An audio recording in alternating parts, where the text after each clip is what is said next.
Our following guest is the manager for Suicide Silence.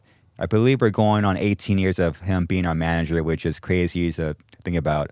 All the way from Myspace days to tragedies within the band, it was him behind the scenes really getting the band back on its feet to move forward. I hope you enjoy this conversation. Let's get into it. Please welcome Jerry Clubb.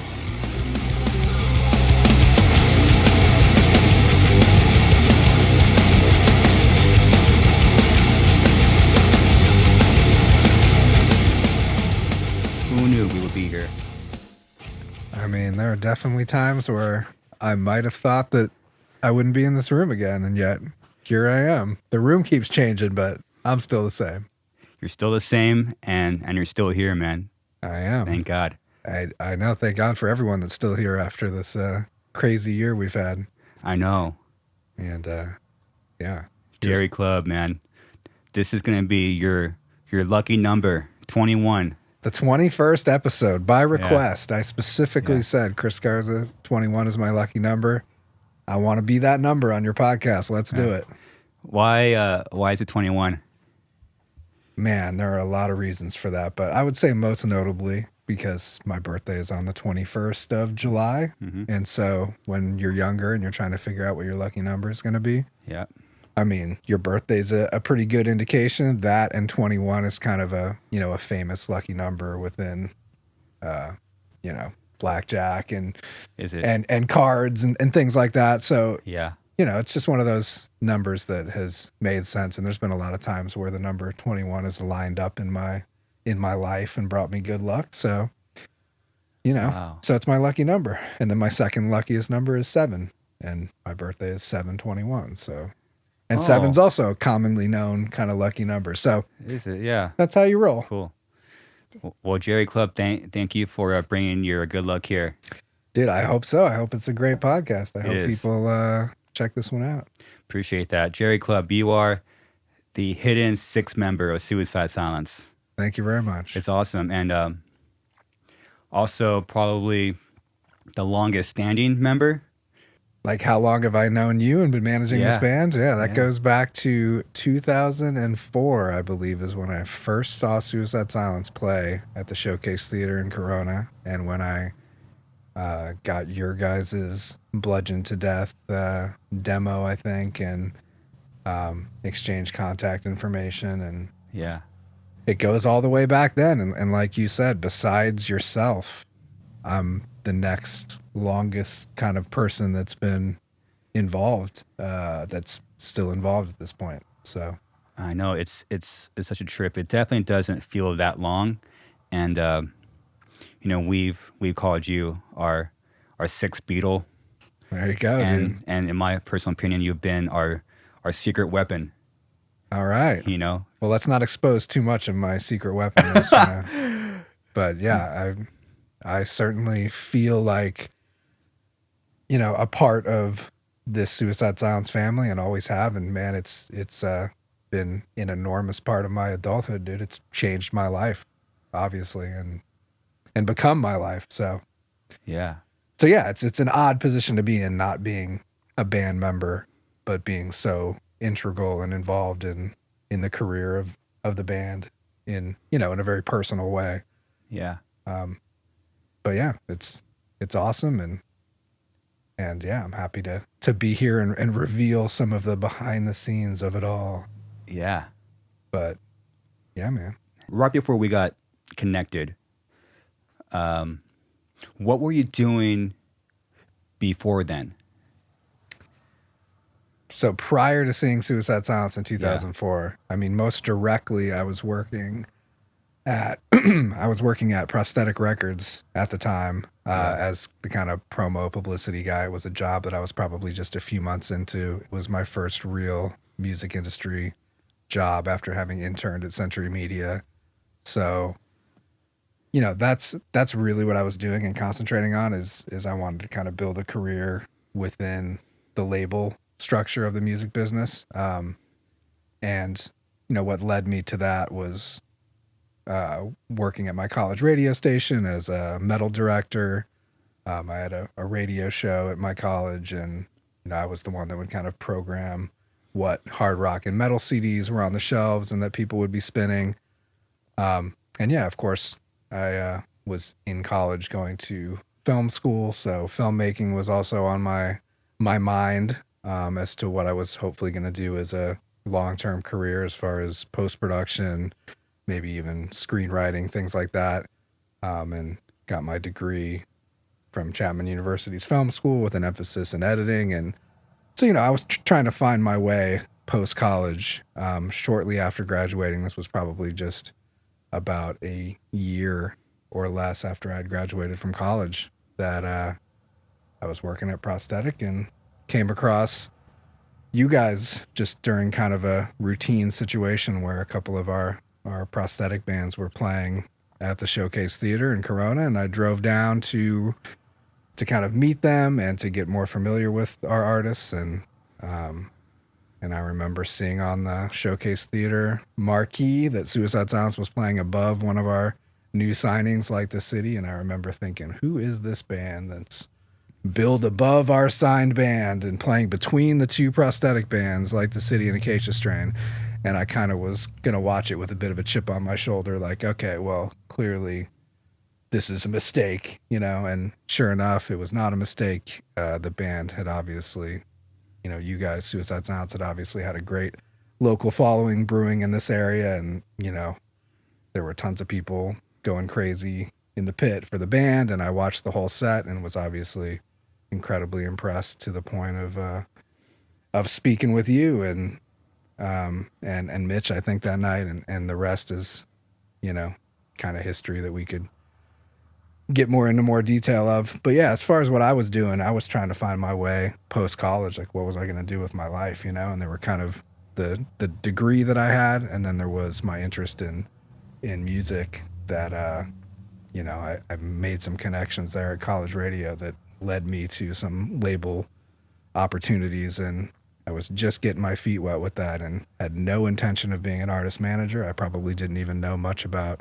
what an artist manager's job even was. And, I kind of decided to become that once I tried to get you guys signed to Prosthetic and just didn't work out. And then I wasn't super happy with my job there and kind of threw it all to the wind and said, let's do it. I'll manage the band.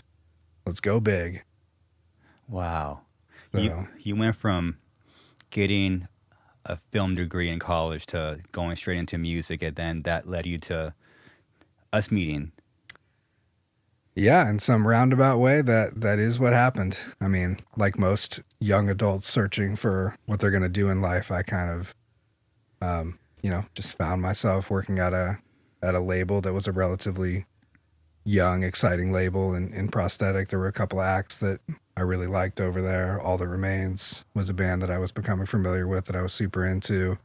And Lamb of God was kind of in the process of graduating from Prosthetic up to Sony Epic. And and it felt like a good opportunity. And, obviously I felt like I had more of an A&R sense and had an interest in working with bands, but I hadn't even really fully fleshed out what I wanted to do at that point. It just really struck me when I saw your band play live at a time that, I just thought there was something different about the type of music and the way you guys were performing that type of music. So Yeah. So we spoke first, right? Because I was thinking, like, did he talk to Mitch or me first?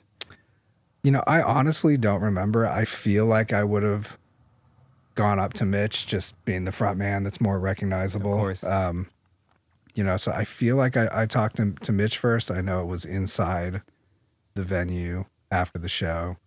But yeah, I mean, I wouldn't be shocked if I also spoke to you that night or Yeah. whatever. But I was simply trying to just get the contact information exchanged, and I was just eager to take it right to the boss man at Prosthetic and try to get you guys signed. But of course, that wasn't my job at the label.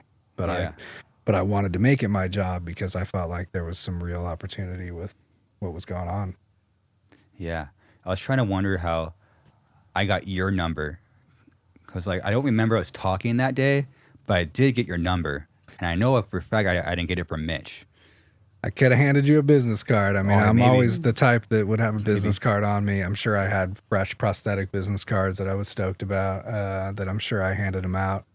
So yeah, it could have been that. And I don't recall, but was, Gabe still loosely managing you guys I believe so. at that time as well? I know he was kind of the friend manager situation that you guys had before me, and so I don't know to what extent he was involved with the band business as I was coming on board, but I know he was a key part of helping grow you guys early on, and his name and phone number was on like the demos, I think, and things like that back in the day. So it was just yeah, it was an amazing time to have gone to a show there at Showcase, which of course isn't there anymore, and without it, so many bands wouldn't have had the growth that they had. And I know a lot of bands got their start there. Shout out to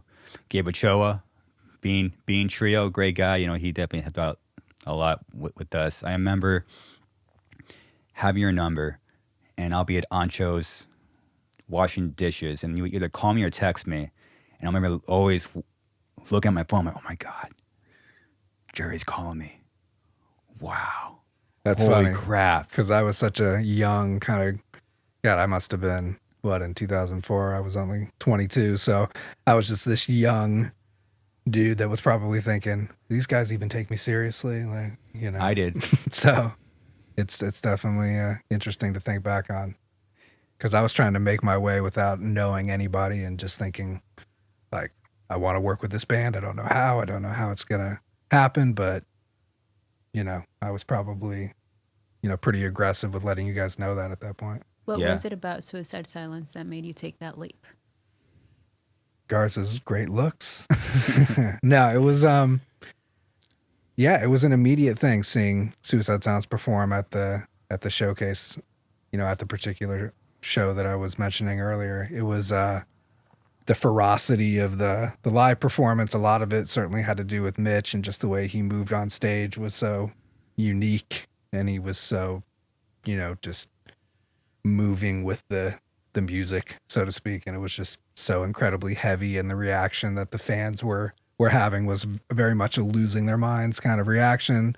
I believe the Family Guy clips were present at that point to Yep. some extent, and just having those kind of cartoon clips in the songs was kind of a unique touch, and they would happen right before a big breakdown, so it kind of worked to build things up, and then people would scream the Family Guy quote, along with the audio, and then beat the crap out of each other. And it was it was a really unique experience, and it was just ferocious. And everybody on stage, not just Mitch, but everybody was huge movements with headbanging, and and their drummer at the time, Josh, wore a mask, and that was interesting. Obviously, it was something that Slipknot had been doing with all their members and things like that. So I immediately thought, oh, is this just kind of like a gimmick that he's wearing a mask? So I didn't know if that was really cool or not, but it certainly was unique, and it certainly had me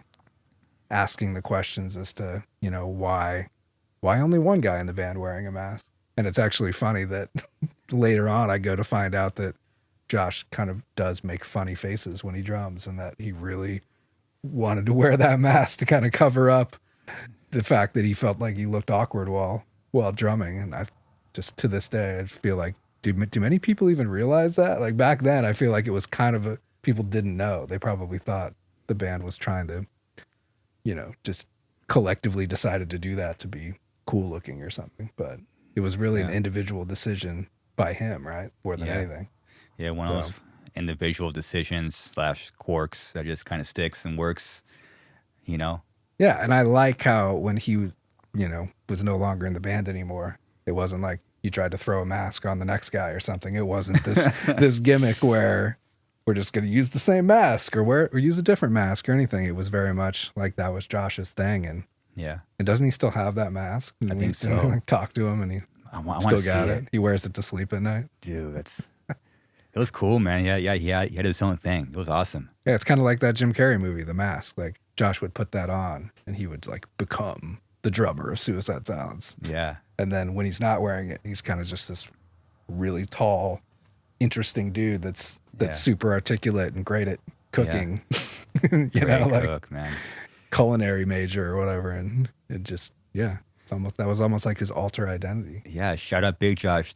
Thank you for my first job at Ancho's. Dude, He knew he was a cook at Ancho's, one of the main cooks. wow. Yeah, he was incredible. And then we would, I don't know if I should be saying this, but we were, anyone that would go to Ancho's was, hook up a little bit extra food. He would like hide he would hide like tacos underneath tamales or something. Like he would just hide extra, like a whole other plate underneath. It was awesome. Shout out. It was great. It's wild, man. And Anchos. Just thinking back, we had some band meetings there early on, I think, and yeah, just this whole Corona area to me has such history. I mean, I've had very little reason to ever come here other than Suicide Silence related business, and there's been so much of it, over the past 15, I guess, 17 years now. 17 that years. I've just come out here so many times, and everything reminds me of the beginning. Just crazy. It doesn't even feel that long at all. Dude, I know. I mean, I'm going to turn 39 this year. Attaboy.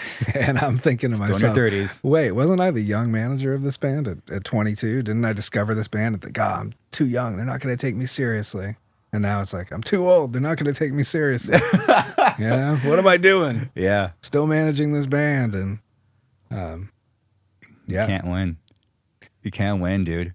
But it's just crazy how one little thing, like seeing a band play and then being passionate about wanting other people to see that band and to hear that band, how that can create such a life-changing dynamic, even for the person that's not the musician like me, that's just like, for some reason, I'm dedicated to proving to people, especially as a lot of people doubted the band early on or didn't want to take a chance, along with me as we were building our team and, figuring out who we were going to work with. It just really fueled me to be like, I'm going to do this, and this band's going to mean something to a lot of people, and I'm going to, be responsible for that and feel as a part of, the success as I do about, the passionate process of getting there. And yeah, just to think back and be like, that's what I did with my life, with my 20s and my 30s, and I'm not going to get them back, and I'm not a person that has regrets really or regrets that, but it's just crazy to think like when I was in college, I wasn't thinking I'm going to be a band manager or I'm going to find one band and just become, like you said, the sixth member behind the scenes. It's such a strange kind of career that I fell into, and and then to stay independent, for the most part the whole time, and just kind of do my own thing and not join a big management company and do all that. They're just choices along the way that, that are, that have led us to where we are now. And so many bands, so many even great bands from, the mid 2000s that kind of were coming up with Suicide Silence and with our scene just aren't together anymore for whatever reason, with their members or their teams behind the scenes or whatever the case may be. So it's just a real testament to how the dynamic of me managing the band and helping hire our initial team and, how that team develops into another team and how we have to replace members for certain reasons along the way. And even then we've done that a lot less than a lot of other bands have. But just the process, there's so many ways things can go wrong, and there are so many things that even did go wrong, and it's just to get to this point. I'm super proud of where the band is, and and I have to be proud of where I'm at and my ties to the legacy that is Suicide Silence at this point. It's so crazy, like you're just saying how just one moment, one day change the course of like your whole life. And you Essentially. never know it, you know. At the time, it just seems like another day, but looking back, you can just pinpoint these moments and be like, wow, if only I knew that moment was going to be that moment, you know. Yeah. Like, what would I have done differently? But, you know, really nothing. Like everything, you know, happens for a reason. And you even having this podcast, and I know we were talking earlier, like, what is the likelihood of Chris Garza having this podcast when I kind of always knew you as the guy in the band that was the very quiet, methodical thinker that didn't speak up very, very much during most of my time managing the band. And so to have you running a podcast where you're being articulate and, you know, and having conversations with people, it's just like, what world do I live in? The Chris Garza podcast? Like, we've come a long way from the shy Chris Garza that I feel like, I mean, you were really young when I started working with the band. And so just seeing everybody develop as people, and just the maturity and just everything that comes along with keeping the band going as everybody changes and develops, you know, that's how the art gets made, and how that's ever changing. And it's just it's awesome. It's awesome to be here. You hope to get there, you know. Thanks, man. And you get like a few kind of ongoing questions about. One of them is, I'll get asked, how do you get a manager? I'm like, shit, I don't know. I don't know how the band gets a manager. So so two things is, one, since I get asked that question pretty often, it's a testament that a band needs a manager, you know? Like I can't even like imagine like us not having a manager, because if we didn't have you, like we wouldn't have gone on like this trajectory. You know, we like, that wouldn't have happened. That when there's needing someone to have like a focus and a passion and a love for it to make it happen, and it's such a important part, man. You know, I do agree. I think everybody, you know, every type of manager is different. Though I obviously didn't know anything about being an artist manager when I became one, so I pretty much fully threw myself into doing whatever it took, financially investing, you know, money in the band, and being available at, you know, 2, 3 in the morning, dealing with emergencies, doing everything I can to make sure that we're able to stay together and to have a very, you know, public facing image of the band that is always showing progress and that things are going extremely well, even if behind the scenes there's struggles. So there's so much work that goes into it early on that, you know, not every manager wants to do things like that. You know, especially managers that are experienced or at a certain level. I mean, sometimes they just pick up bands that get recommended to them, or like you said, bands are looking for a manager, and there's maybe a manager looking to grow his clientele, and the manager kind of does standard manager duties, and the band's already got a little bit of a following, and it just kind of things grow as they grow. But with me and you guys early on, it was very much like I was going to do anything and everything and just become a member of the band, because I didn't know how to manage any other kind of way than basically being like, this is my band. I'm a member of this band. I need to think of it like that, or else I'm never gonna be able to, you know, work as hard for them as I would work if it was my own career, you know, like if it was my own project. So really seeing it as my own project allowed me to get immersed in it to that point. And it obviously wasn't a bad thing that I had a lot of experience with videography from film school and had some great quality cameras and was able to film and edit videos that would go up early on in your guys' career on Myspace, and before Myspace was hosting music videos, or before YouTube was even a thing. And so just being on the forefront of the video technology and having those capabilities combined with, you know, just my computer savviness and my dedication to the Myspace platform really, you know, just allowed me to reach that audience that was out there, because I was just like, hey man, I can add friends on Myspace. Hey, there's an unlimited amount of people that I can find that are liking other similar artists, or that I think they would like Suicide Silence, or they would like Suicide Silence better than this other artist they're following. I would just target those people, comment, message, add friends, so much on MySpace there early on, particularly before there were restrictions. So And early on, you knew the importance of social media. absolutely, particularly MySpace Music, which I think the kind of the start of MySpace Music probably aligned itself pretty well with the timing of me meeting Suicide Silence and becoming your guys' manager, which I think happened just a few months after I saw you guys for the first time. I think it happened pretty fast. But MySpace Music was definitely, early on in its development at that time. And, and the MySpace pages had a very standard HTML.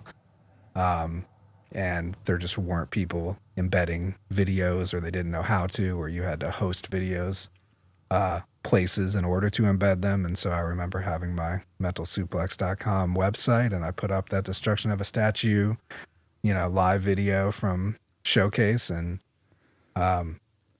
and embedded that on the Suicide Silence MySpace page. And then people would share that page with their friends, and people would just freak out over that performance, the song, the combination of that. And to this day, there's still people that hit me up and say, "Hey, I first heard about the band on MySpace because of that live video that was on their MySpace page." And it's like, I know exactly what one they're talking about. It's because there wasn't any real competition.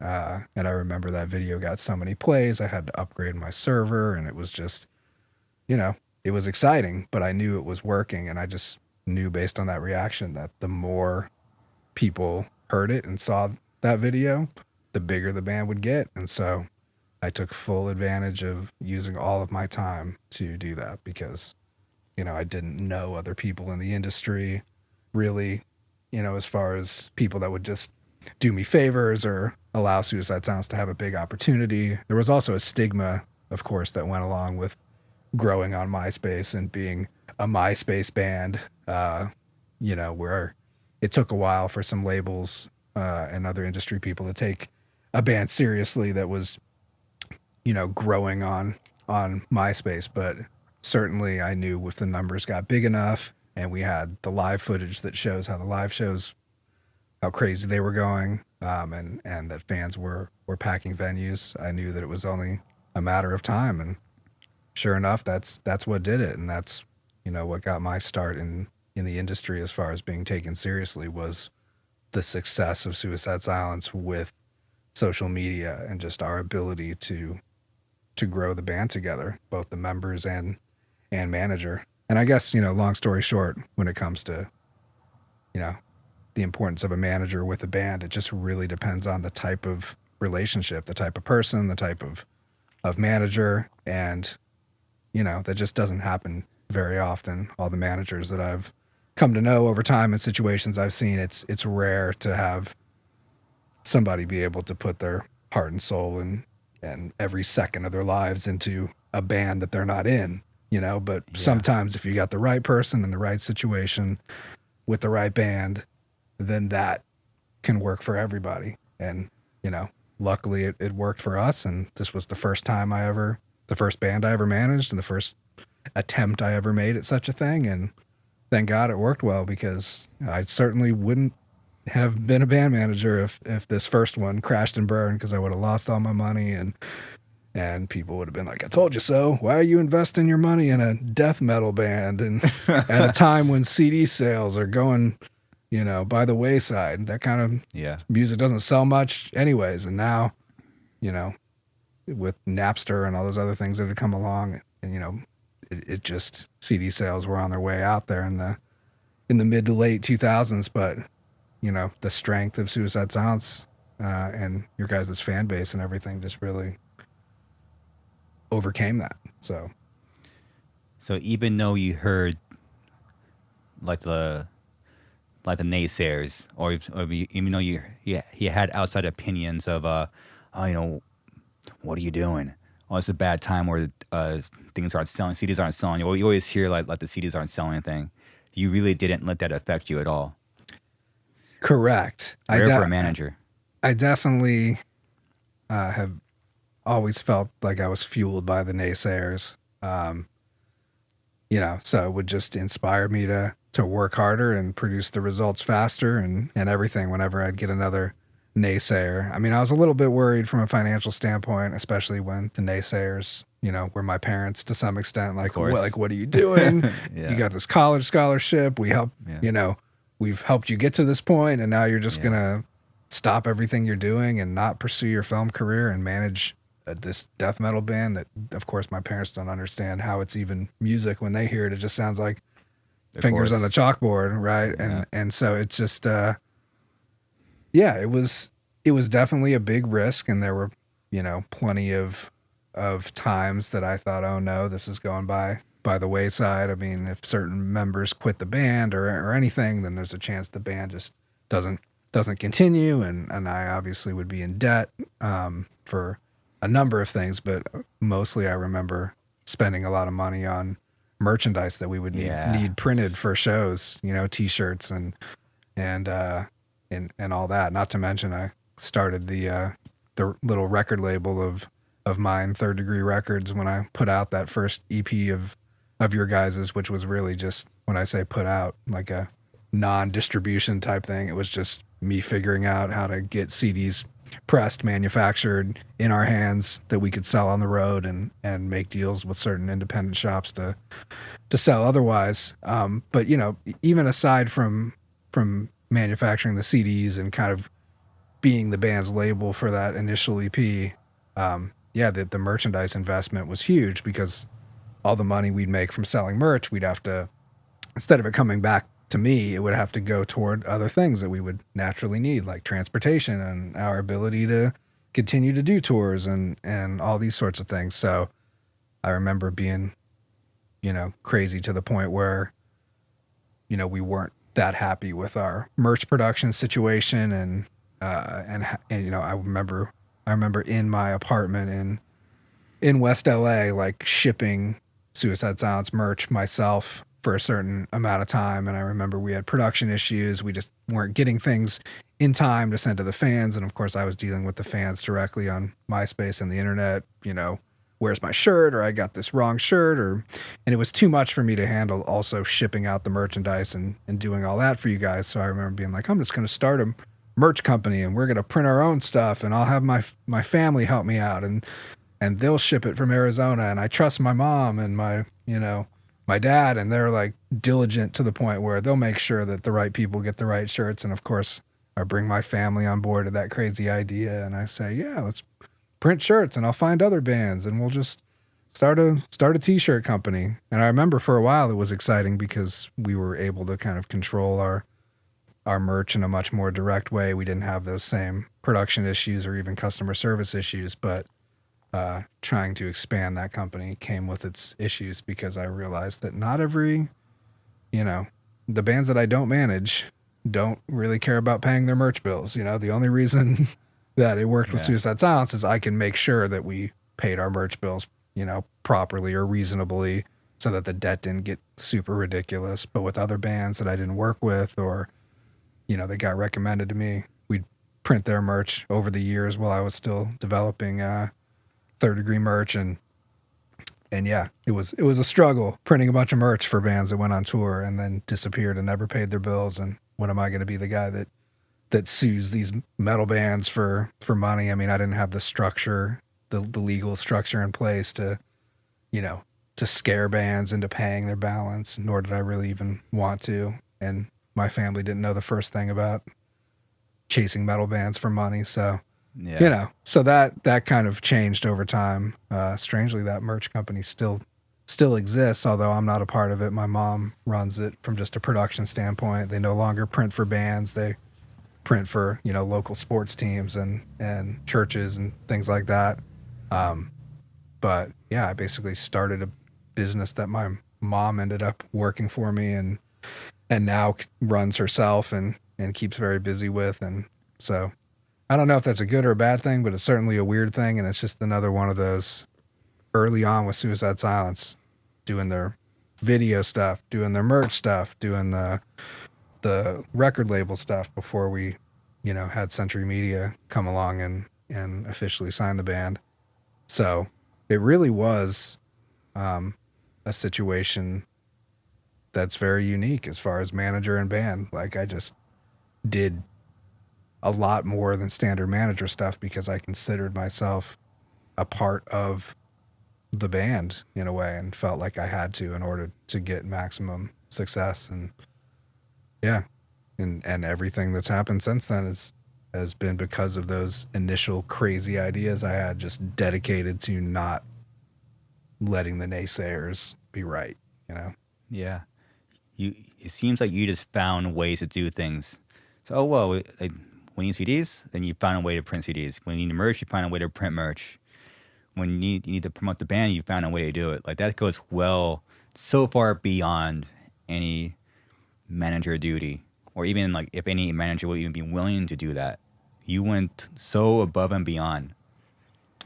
Yeah, I mean, I think that's just, I guess, the way that I was raised and the way I've just always lived my life is I treated it like a school subject. Like I'm someone that got straight A's all in high school and college and just was super studious in that way. And I just would hate I'd be like embarrassed if I got a B or something Wow. because I'd be embarrassed that the teacher would think less of me or that I Yeah. should be better than I am Mhm. or something, you know, because I felt like I was such a good studier and you know, if I really applied myself, I should always be able to do well enough to what someone expects from me, you know? So I just think that I treated managing this metal band that you're in as like a school subject that like I have to pass it with flying colors, you know? That's just the only thing I knew was school from that point. You know, I'd been fortunate to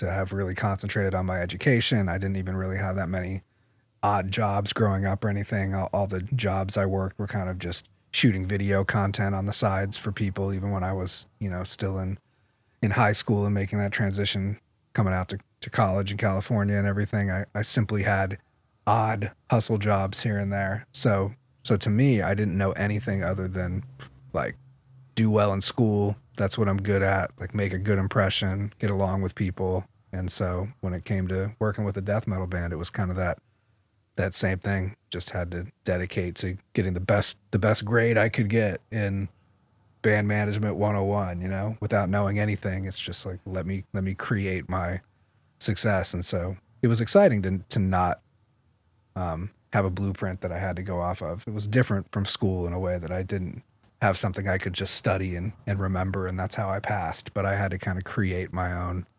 destiny with it. And so, yeah, it's funny because I think about this origin story of Suicide Silence a lot, and you know, I want to apply it to other things in my life. I'm like, man, if I could just throw myself at this the way I threw myself at Suicide Silence in 2004, like that's the way to get this done. And it's just so hard as you get older and older, like to be so focused on one thing, because as a growing adult, you know, there's all these other responsibilities that kind of prevent you from doing what I did, which was staying up all night in my underwear on MySpace, just being like, add friend, add friend, add friend, you know, and that was the reality of it. It was crazy. I take a break. I'd play some Guitar Hero when that first Guitar Hero was hitting. So like, I was one of the early adopters of that. I just remember, I think I probably even saw an ad or something on MySpace when I was adding friends for you guys, and I was like, Guitar Hero? That sounds like something I would like, because I don't really play guitar, but I'm a wannabe, so I play video games. It's perfect. So I just like ordered it, shows up, I learn it, start playing it before there was even a craze around it at all. Like I didn't know anyone else who even knew what it was. I just ordered it because it was a PlayStation game that had the word guitar in it, you know? That was it. So yeah, that was an exciting time because you got the dawn of Guitar Hero, you got the dawn of Suicide Silence and MySpace music. And yeah, man, there's a lot to unpack in those mid 2000s. Yeah, it's you said it, like when you get older, it becomes slightly harder to really put all yourself into something. Like, you know, like, oh man, I remember back then I was so focused. How do I do that for this? It's hard, man. When you get older, it's really hard to put everything you have into something. It's totally tough. Yeah, even trying to still do it with Suicide Silence, you know, at this point in my life, I mean, things change. And I know you've heard me more than once be like, Garza, I want to be able to tell you that I can be on your social media all day and all night and develop your TikTok and do all these new age things. But let me tell you the truth, man. I don't know how to use TikTok. I don't have one of those. And at the end of the day, I don't know that I'd be the best to be figuring that out for the band. So things definitely change. And even my role as what I do from a managing the band standpoint, I think changes and needs to change with the band over time, And early on, you guys needed me to be that guy. Yeah. And now, band members themselves are adults and matured in a certain way where you guys are able to handle some things that maybe you weren't able to early on and have such a grasp on what it takes to be a band this long that I don't have to stay awake all night worrying about getting a call from somebody about an emergency and, just those situations back in the day, even with girlfriends or whatever, being upset with one of the band members and not wanting them to go on tour. And I got to convince the girlfriend to let the band member go on tour. It's going to be okay. I'll talk to him every day. He'll behave. Wait, every other day or week. Yeah. It's just, so just the whole aspect of the therapy that had to go into being a young band manager working with a young band. It's because I can't, so crazy. I didn't command a certain crazy level of respect as a person that was an experienced music industry veteran. So it's not like you guys would just listen to me when I'm dealing out life lessons of this is how you need to be in this band. Cause it's how would Jerry know how to, what it takes to be in this band? He's never even been in a band and he's only a couple of years older than us. And so I really had to just dig to the core of one of my other interests, which is psychology and, and just psychiatry and that kind of stuff of just working with people and their feelings and making sure that everybody felt, comfortable in the band and that their voice mattered and just such a dynamic, that not every group of 4 or 5 guys can't just figure that stuff out on their own because there's so many different types of personalities clashing and it's so easy for people to just be like, that's it, I quit, I don't need to be a part of this, and luckily I was there to hopefully prevent things like that from really happening or boiling over. And I was able to use, the communication skills that I've always felt was a strength of mine, to manage the band in that way. So that's just a whole nother aspect of managing the band and one that was so delicate for me because I felt like, man, they don't respect me that much because I don't command respect. But if I'm just really honest and really articulate how much I care and just say guys, I really think this is what we need to do. Calm down. This is going to work. Don't be upset with so-and-so and let me just be the middleman for this conversation to make sure that we all leave today with the band still intact.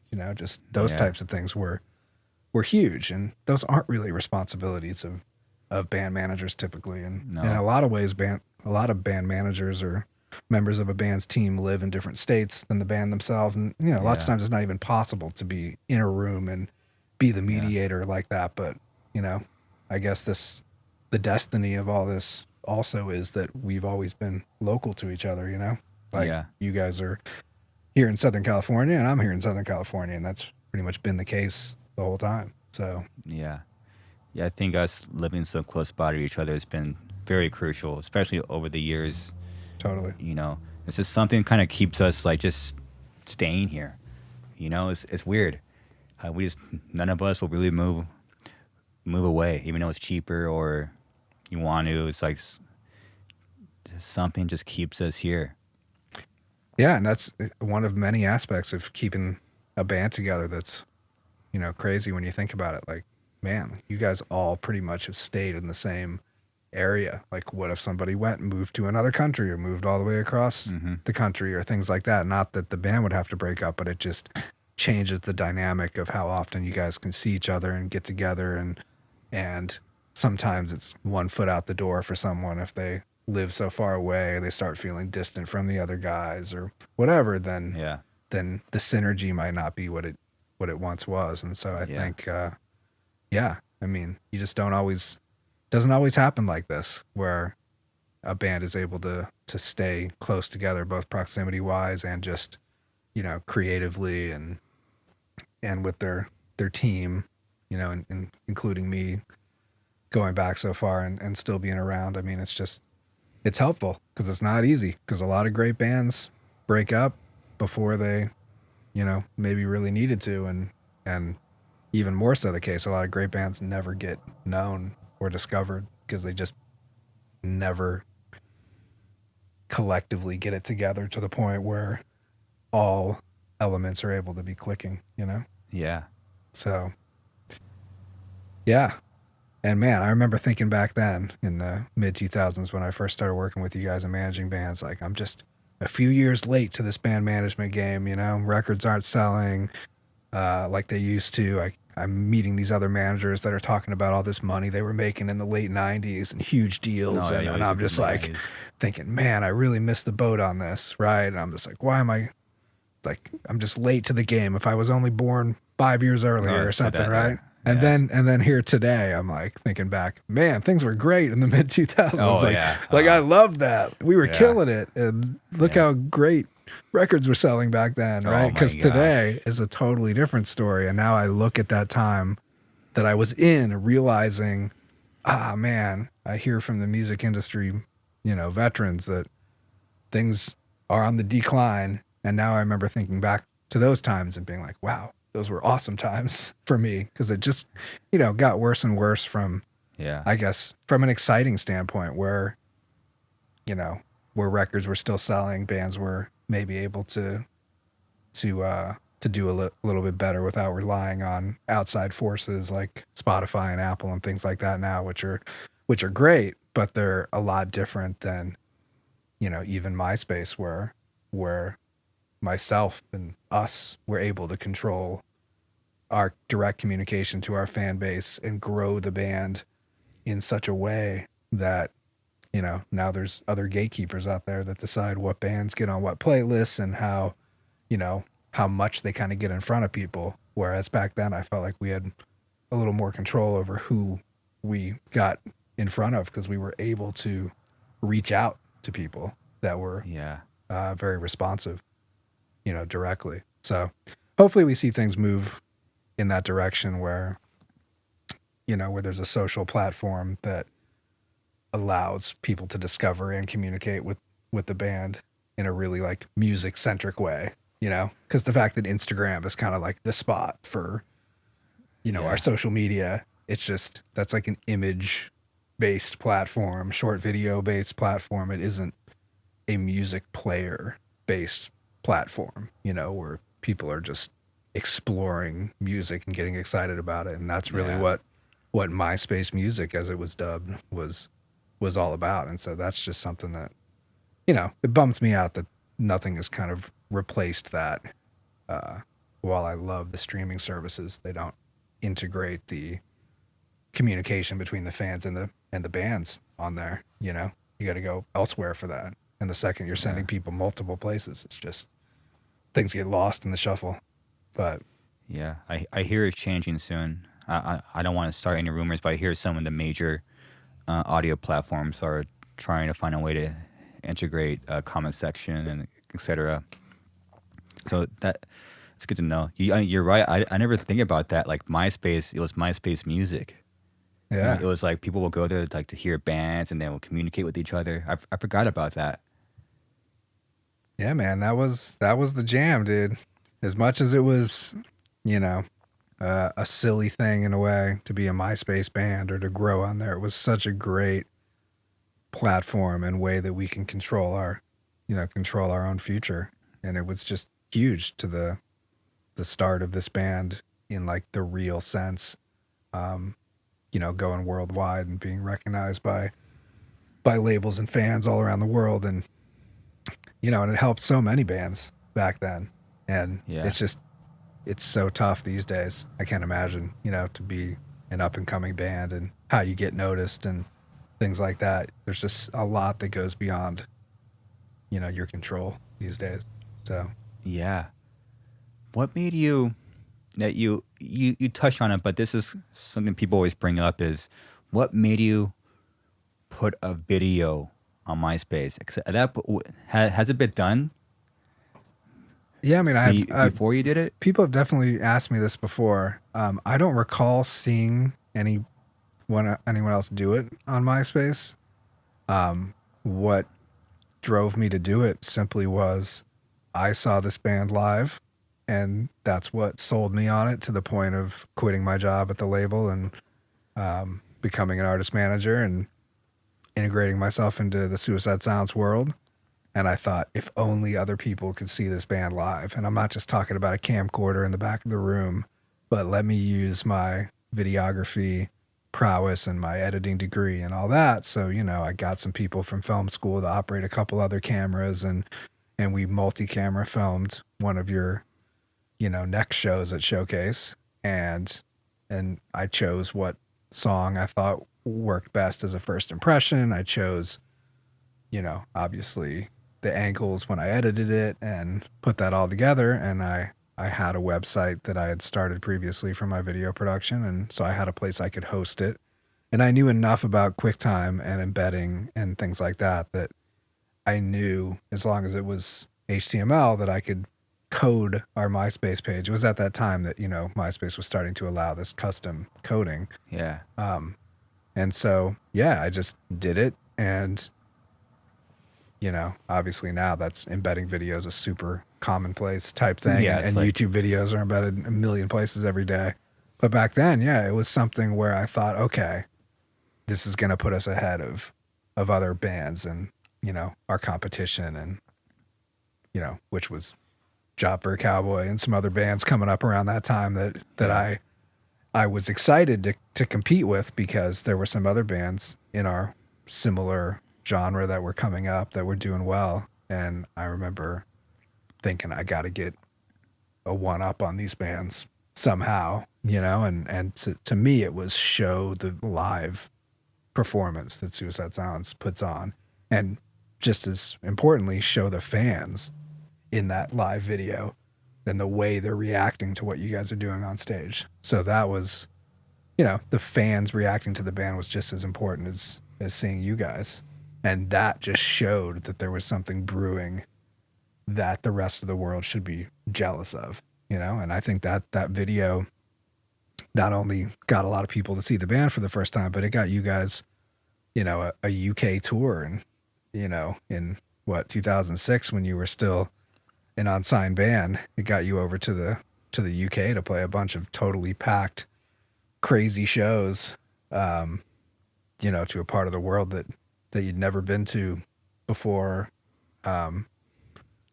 making a bunch of 16-year-old promoters over there a whole bunch of money by selling out a bunch of shows. But it happened, because they were able to see what was going on in Southern California and be like, man, we need that here. And then sure enough, we went and brought that to them, and I went on that tour with you guys, which is one of the very few tours I've ever gone on with the band, because it's just not really my job or interest all that much. But I remember that was the first time, any of you guys were leaving the country, and I was so obviously involved in everything that in order to make sure that nothing went wrong and that you guys didn't get trapped in another foreign country or something. Yeah. I went along with you guys, and that's definitely a cherished memory to this day, is that UK tour and just seeing people in another country, young kids reacting, to a band that I helped bring to them, made me feel so happy that, that I was able to affect these people's lives. Even though I'm not the one making the music, I was able to connect you guys with them, and and the people that would thank you guys or message the MySpace and I would reply or whatever, that thanked the band for saving their lives, getting them through crazy times. There were so many young men and women that would message the MySpace, and again, it was me running it, so I would reply as the band basically, and be very gracious to what they were saying. But I know you guys got a lot of that at the merch table in person and things like that as well. So to me, that was the most gratifying of everything when I talk about the success of being dedicated to the success of Suicide Silence and making sure that everything worked out, was just having people thank us for being something to them, you know, that helped them in their lives. That's the payoff to me, and it always has been.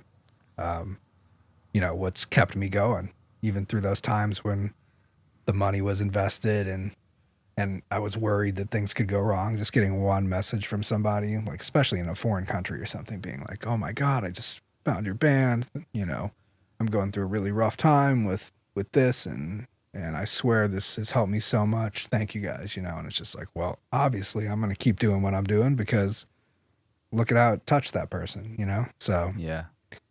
yeah, that's yeah, man. Embedding a video on MySpace. It's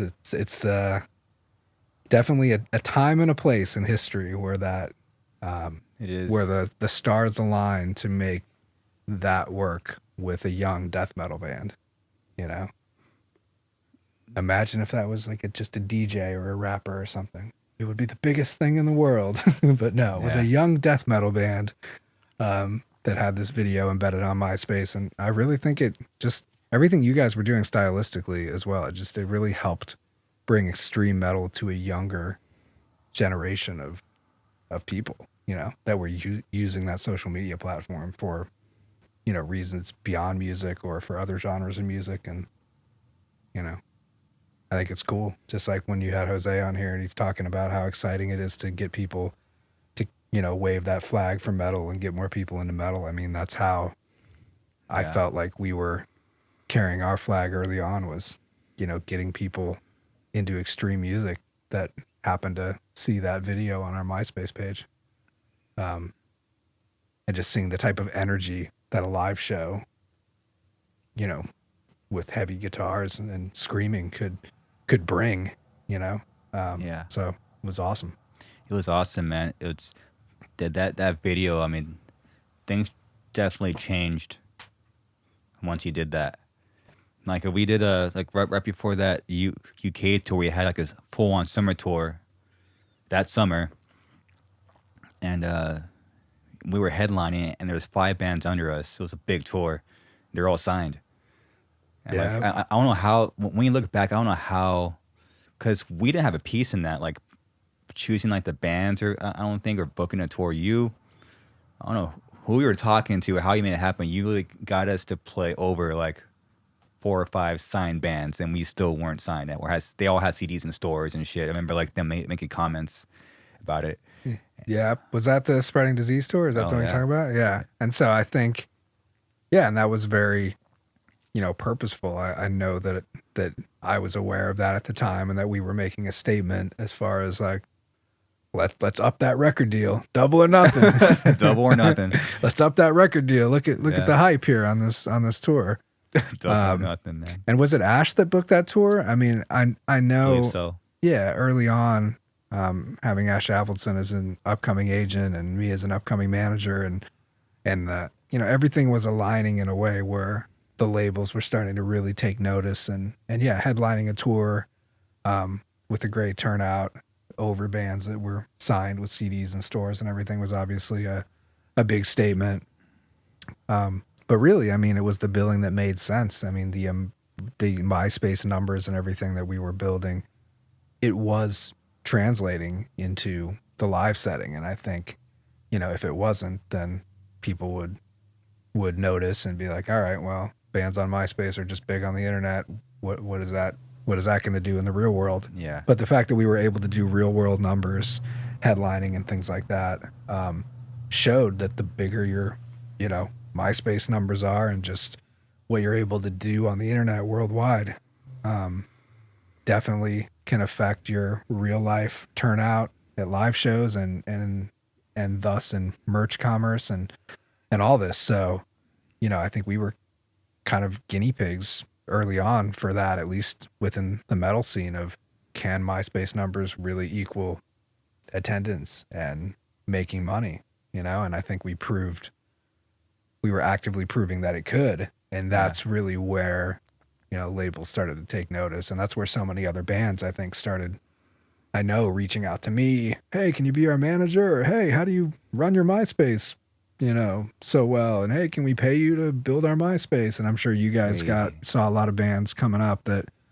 were, you know, growing on MySpace and getting aggressive there, Yeah. and so many people were trying to then do what we were, Yeah. able to accomplish early on. So Yeah, I know. And you help start a whole thing. It's funny, like you said, you mentioned MySpace numbers. It's funny how that was a thing, which now has evolved to, maybe those were the beginnings of. Then you have Facebook numbers. Then you have Spotify numbers and YouTube numbers. You really think that's kind of so many numbers. like the start of it? Oh wait, like you kind of started this.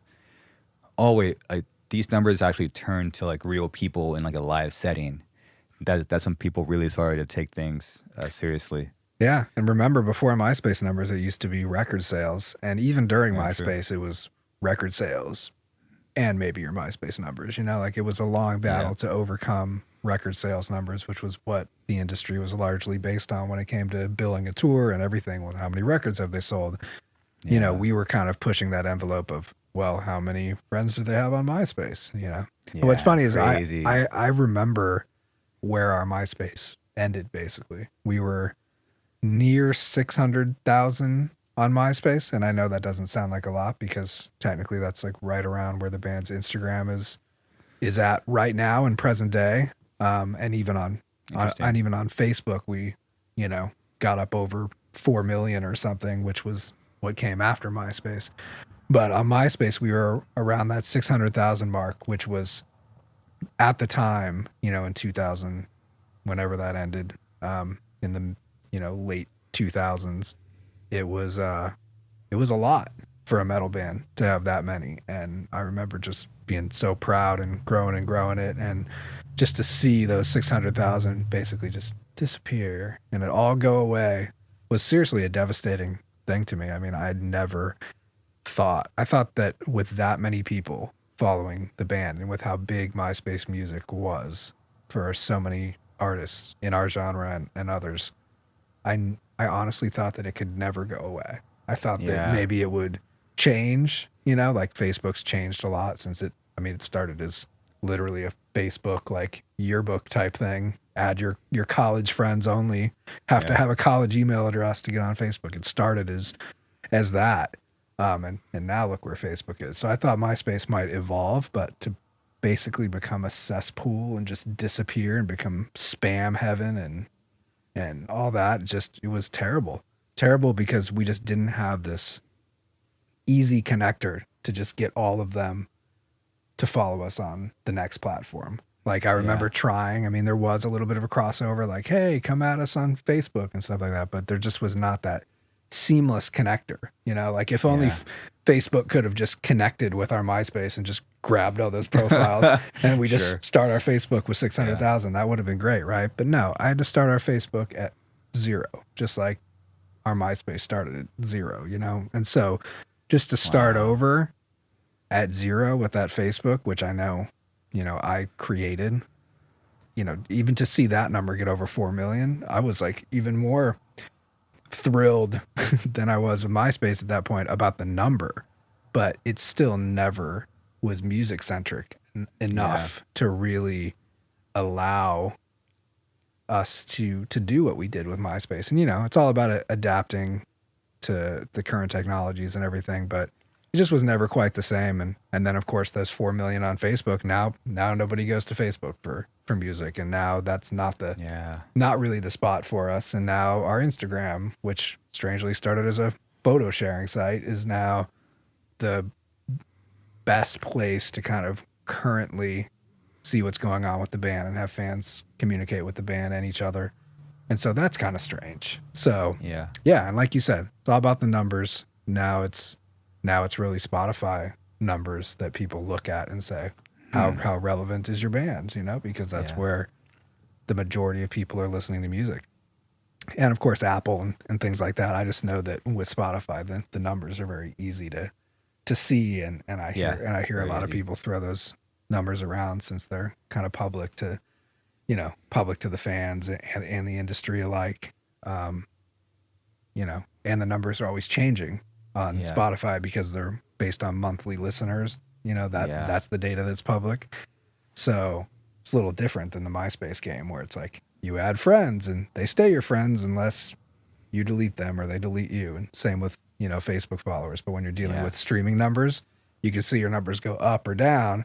So then you got to worry about, our numbers went down this month. So now we're in a decline. Now somebody can be like, did you see the numbers went down? The band shot, you know, and it's just like, Yeah, what? just like that. Yeah, just like that. So, It's so crazy how literally, I remember one album, a few touring cycles, like MySpace was our bread and butter, and it was gone. It was so seamless. Like, it's all Justin Timberlake's fault, dude. it was so crazy how fast that. I remember like thinking back, like that's kind of scary how your biggest platform can truly go away at any point. It was quick, and then Facebook. Luckily, you got on the Facebook quick, and you, even though it's not so seamless to you, and you also put in like the hours and work into it. For us, it seems so seamless. So one day, MySpace is pretty much gone, and now we have Facebook, and now we're at like 1 million fucking followers. Like you made it look seamless. That's part of the strategy of band management sometimes. It's There the you smoke go. and mirrors of I was probably stressing out like, oh Yeah. my God, I can't believe I have to Yeah, start you this probably at were. 0. I need to change careers immediately. And you were, and then I go to the band meeting. I'm like, it's okay, guys. Our Facebook's growing great. You know, so Yeah. I'm sure I was outwardly optimistic, but, you know, it was a real struggle, man. I mean, they just don't make it easy on bands. And Yeah. when I say they, I mean like big tech and everybody. It's not easy on independent bands, and it's not Yeah. easy on metal bands. And if you're an independent metal band, and I say independent even though, you know, obviously we've been signed to labels and stuff, but they've been independent labels. This isn't, you know, so, like a big major label money making machine, or else some of these things can be overlooked. But just everything that we've accomplished and the people we've brought along with us, it's all been on a very independent level, from the team, you know, at the core all the way to the labels we've worked with and everyone. And you know, it's people that have been doing it for the love of metal and the love of music, and Yeah.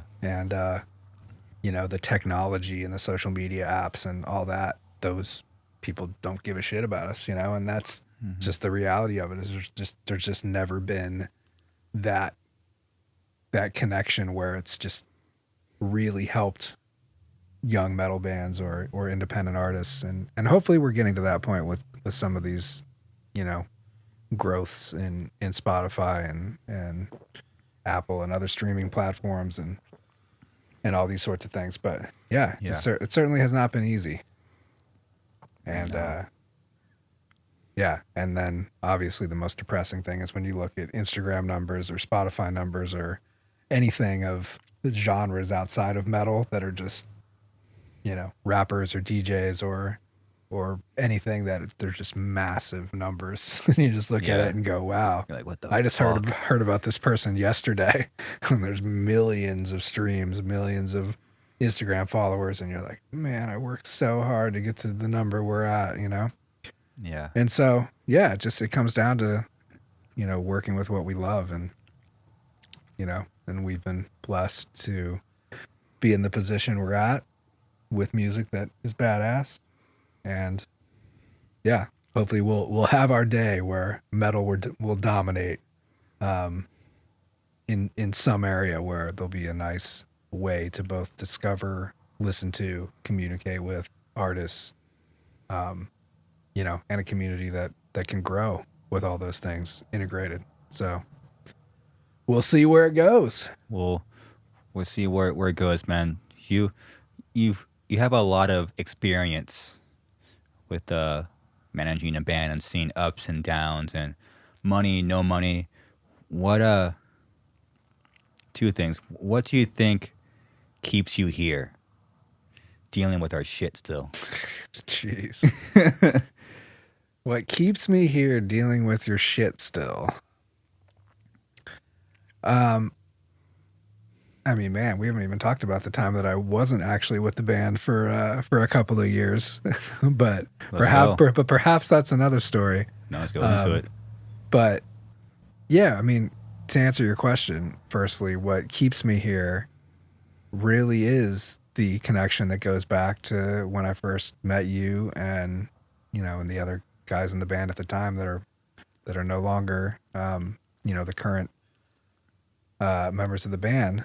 But so really a lot of it goes back to you, to be honest. But then every step of the way and everything that we went through, including, the tragedy with Mitch and so many things that are major life experiences and realizations and growing up, with you guys in a lot of ways as like a family of brothers. It's been that sort of bond that keeps me going. I mean, I really think that my personality combined with what I put into this band early on and through the, 17 years on and off, mostly on, that I've been working with you guys, um, I just have an inability to leave working with this band. Like I can adapt to what I feel like I can do as the manager and what makes sense for me as time goes on. But as far as just getting up and leaving and calling it quits and saying I don't want to do this, it's almost impossible for me to do. And even when we had our little separation, between 2016 and 2018, when you guys let me go, there were positives that came out of that for sure for both of us. But it kind of if it was going to happen, it kind of had to happen with you guys letting me go, because I just would never, even not seeing eye to eye with where you guys were at creatively at that time and things like that. Like I wouldn't have been the one that walked away, because I just couldn't do it. Like I have an inability when it comes to this band and just what it's meant to my entire career trajectory and my life trajectory. So yeah, so why I still do it is, sometimes I ask myself that question. I go, man, I need to start a family and like I need to start focusing on real adulthood. Which again, you can have a family and do this job, but it's one of those things where I just always felt like, at some point I'm going to settle down, and when I do, maybe I'll settle into some of these other things I've been interested in from a filmmaking standpoint, or, working with kids is something I've always wanted to do, more professionally and things like that. And yeah, it's just, I don't know. I can't walk away from it really, as long as it's an active project and band, because I always feel like, I'm at the core of what this band is all about and the influence it can have. And I think that's a very powerful thing. And I don't want that to really exist without me, if it's going to exist, and I just feel like I'm the best person, not playing an instrument, that can be involved in this band. And I feel like with everything we've done and accomplished and been through, that it just doesn't make sense unless I'm physically unable to work with the band anymore. It just doesn't make sense for me to walk away from it forever. I'd rather adapt and, just like we've had to do in the past. So Yeah, that's my long answer to why do I do it, it's good. We still love it, And then I mean, it's so rare, dude, that especially a manager sticks around for so long. You know, it's super rare. I don't even know one really off the top of my head that stayed with the band during the ups and downs, money, no money, money again. It's extremely rare. Yeah, that's true. And that really, I guess, is just, a part of the type of person that I am, and how connected I feel to what, to the work I've done with this band. And, and it really just comes down to life, like this band has been my life. It goes beyond the word work, Mm. and it's kind of like being in a marriage, with being in like a long-term relationship is kind of the way I see it. And it's one of those things where, maybe sometimes you take a little bit of a break and look at it from a distance and come back stronger. But at the end of the day, if the connection's there and you guys work the best together, as I feel like I do with this band, we have different strengths that play together to help, Yeah. to help the band exist in any particular era of music. So far it's, it's been great, and it's something and also I want to think back on these days and just know that I gave it everything and that I was in it for the long run, because I'm sure I've told you guys a bunch of times, I'm in it for the long run, and just staying true to that is important to me. And yeah, and it goes beyond me being an artist manager, because there was, even a time briefly when I wasn't working with you guys that I was also hanging up artist management altogether and moving on from it. And, now here I am working with you guys again and not really looking to expand my artist management roster because I'm interested in some other things. But, but to me, Suicide Silence goes beyond that. And yeah, and I do also work with one other band, so it would be unfair not to plug Cane Hill, who I also manage Shout out. at this point, and they have been a great band to work with. And I'm super stoked about them. But again, that's them as great people that I enjoy communicating with, and I got to be very particular about anybody that I work with these days, because it can't just be a great band whose music I like. I learned early on after picking up other bands after you guys that so many more variables come into play than, hey, I love this band, I'm going to manage them, and people are going to like them, and the band's going to stay together, and everyone's going to make money. It just doesn't, play out like that. There has to be so many different things happening, and there needs to be such a great, honest relationship between manager and band, and between band members with each other, and all this. So I won't even think about working with a band that isn't, already very professional and learned a number of those things, just because I'm at a different point in my life where I'm not even interested in picking up any more bands. But yeah, it's man, it's been a wild ride, Garza. And It has, man. I can't believe that it is the year 2021. I know. I remember when it was turning 2012, and we were all like, oh my gosh, this is like the year the world's going to end. And just, that seemed, like so late in life in a way. And now it's 2021. I know. And Mitch really thought it was going to end. Remember, like, we were like trying not to play shows during like a certain amount of time because there was supposed to be like some earthquake happening, or like there was supposed to be like he like believed it. He believed in that stuff. Yeah. Well, and God. that was a very significant year that everything did change, Yeah. on our end, not in, for the whole world, but for our world. And so, yeah. And it's crazy how long ago that even was, Yeah. so 8 years ago. it's nuts. It's nuts. Do you remember calling me? Do I remember calling you the night that Mitch passed away? Yeah. Yep. I remember calling you. I remember where I was. I remember a lot about that night because it's such a, vivid, surreal kind of experience. I'd never been through anything quite like it, and thankfully haven't, really since. But yeah, I do remember calling you, and I remember not knowing how severe the accident was, and just but knowing that it was important that we get to the hospital and assess the situation.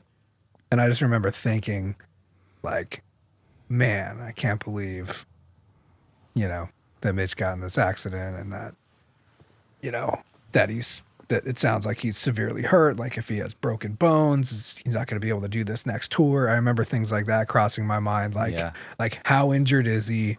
And is that going to mean he's, learned his lesson of not being so, careless and even riding a motorcycle and things that could be inherently dangerous. But, the thought of his life being over just didn't even cross my mind, really, like when I first called you, because I wasn't told anything like that. I just knew that the accident took place and we were going to go to the hospital and all that. So to me, I was thinking, like, man, what is this going to mean as a setback to the band? And obviously I hope he's okay and all this kind of stuff. And, but like, what does this mean for him? What does this mean for all you guys and all the hard work everybody was putting in? And so I certainly wanted to be there and help him and all you guys through that challenging time. And then of course it ended up playing out in a way that was much, worse than any of us ever imagined. And yeah, and then so much after that, it's just, It didn't seem real. Remember, like we all showed up at the hospital like around the same time. It was me, you, and Kip, Mitch's dad.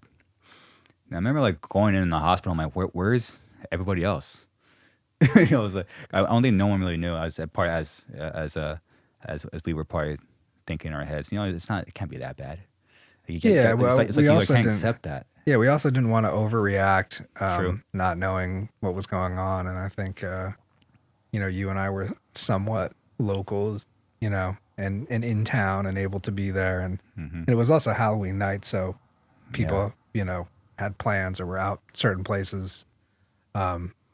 So yeah, I mean, I felt like at least that initial moment of us getting together with his dad and just, being there, was obviously super important, but it was, it felt like it felt like the right reaction to not, knowing what was going on. And of Yeah. course, you being the band leader and band founder and me being the band manager and him being Mitch's father. And it just felt like we were, reacting appropriately. And that I know we made phone calls, once we realized the severity of it to other people and started rallying everyone. But yeah, and just from that night and next morning onward, my feelings about everything are so,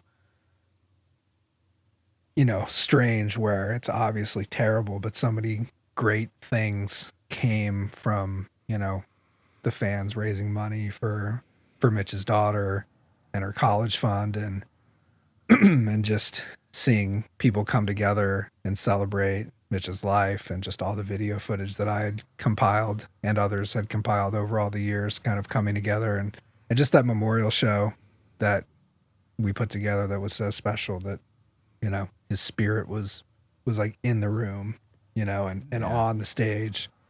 It was some crazy spectacular things came from the ability to celebrate his life. But obviously just being in that position was, the most tragic thing I had ever experienced and, and probably still has been the most significant loss as it directly relates to my life. And, so yeah, man, so I do remember calling you because like Jolie called me and then I called you and then, and again, you just never think that, oh, it's the absolute worst scenario. No, you think like, oh, there was an accident, and then I thought as the band manager, how am I going to damage control this both publicly and privately so that everybody in the band feels like they can,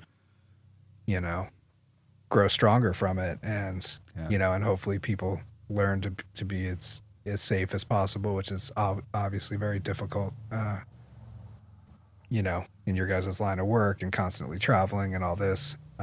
Accidents happen. It's just something like this, just happening at home, so to speak, was just such a tragedy. So yeah, I mean, I think the fact that we all went through something like that and everything as well, I mean, probably even relates to the question you asked me earlier about why do I still do this and all that. And it's, it's obviously so deeply connected to me in those ways where, somebody passed away that was involved in this band, that because the steps that took place of me discovering the band and the band growing and all the things we all did led to that, tragic day happening.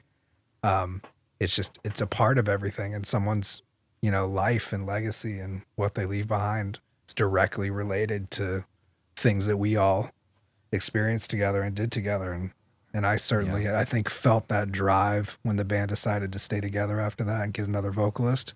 I know I felt that drive to continue doing what I do alongside you guys, um, for the sake of Mitch's legacy and memory, and just how important it was to continue to bring awareness of his life, because this band was his life in such a huge way. Obviously that, and his family, and everything like that, but it's all yeah, that's someone's life, it's super important. And because of this band, there's a lot that's attached to that story and our ability to remember and everything. So yeah, and music lasts forever.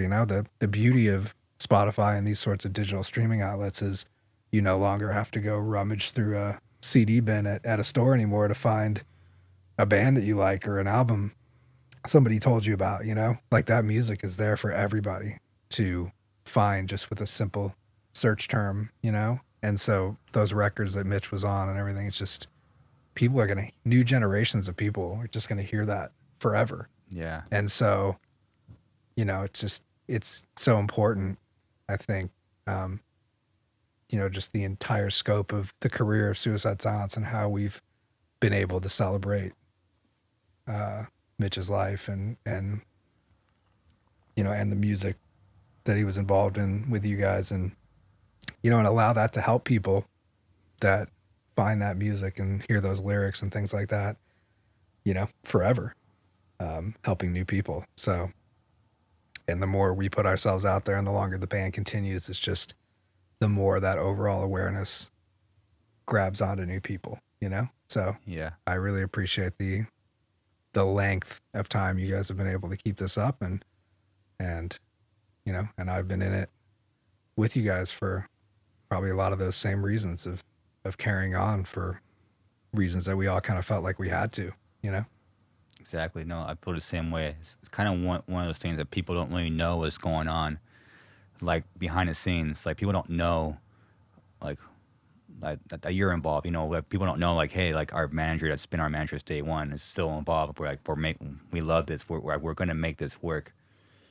For the sake of Mitch and for the sake of the band, everything that we've been through. We've been through tragedies, you know, and we've been through so much together. So people don't really see or know what's really going on. They just kind of see like a band name, and then but they don't know the work that you're putting in, and the love and passion.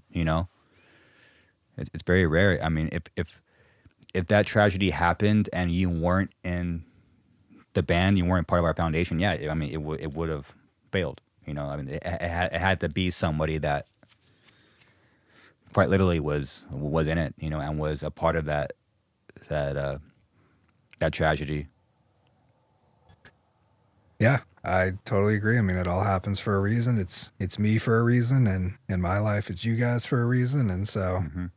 you know, so we are where we are as far as all that goes. And I'm still trying to figure out my ultimate path in life beyond managing this band and some of the other bands that I've managed over time. And I definitely want to do some other things, and I feel like I'm at that turning point of some other things are inevitably gonna happen and take priority in my life, and hopefully, all for the better. But I certainly think that being involved in this band has been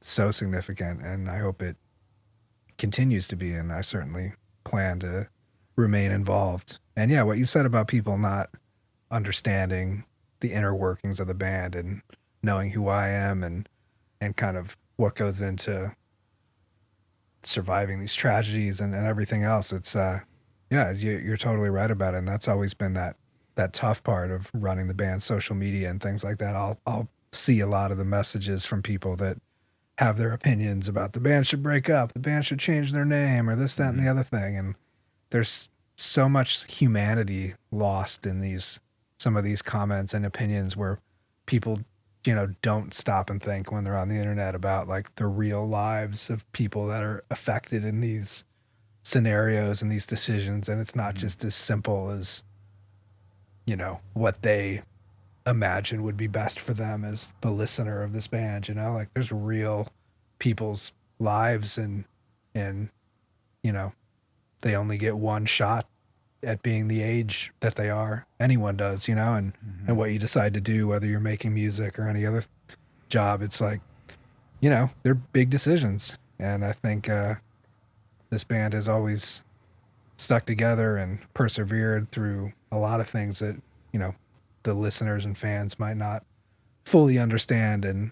And hopefully even me chatting today adds a little bit of perspective to the humanity of it all, and how difficult it is behind the scenes to continue with the band, whether it's through tragedy or whether it's through stylistic changes or band member changes or anything. And even bringing on Eddie and having, people think that we broke up All Shall Perish, or be upset that, that Eddie's old band isn't currently a thing. I mean, they don't know all the behind the scenes details of what was going on with that band, and whether Eddie would have had a continued career in that band and things like that. Whereas, we kind of have more of an inside track as to, the decisions we're making and how people's lives, are truly affected by these things. And we've always been very careful and calculated, and, and do what's best for